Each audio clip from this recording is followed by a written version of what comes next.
যার উপার্জন শুধুই হারাম উপার্জন, অন্য কোনো হালাল উপার্জন নাই, এই রকম লোক যে সুদের টাকা লাগায় সেখান থেকে তার উপার্জন হয়, ওটা দিয়ে তার সংসার চলে, আর কোনো হালাল উপার্জন নাই। একটা মদের দোকান আছে, মদ বিক্রি করে, সেখান থেকে লাভ আসে, সেটা দিয়ে সংসার চলে, অন্য কোনো উপার্জন নাই। ওই লোক যার অন্য কোনো উপার্জন না, যা আছে সবটুকু হারাম, সে যদি আপনাকে হাদিয়া দেয় বা দাওয়াত দেয়, ওইটা খাওয়া আপনার জন্য হালাল না, হারাম। ওইটা আপনার জন্য খাওয়াটা জায়েজ হবে।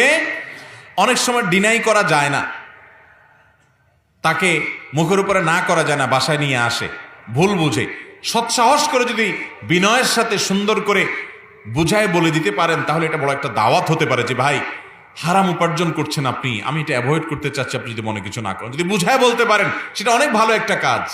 যদি না পারেন তাহলে অন্তত নিজে সেটা ভোগ করবেন না, অন্য কোনো গরিব মানুষকে দিয়ে দিবেন, তারটা তাকে ফেরত দিতে না পারলে কিন্তু নিজের পরিবার লোকদেরকে খাওয়াবেন না। কারণ হারাম যে উপার্জন করেছে তার হালাল কোনো উপার্জন নাই, শুধু হারামটাই আছে, ওইটা আপনাকে খাওয়াইলে আপনার জন্য খাওয়া জায়েজ হবে।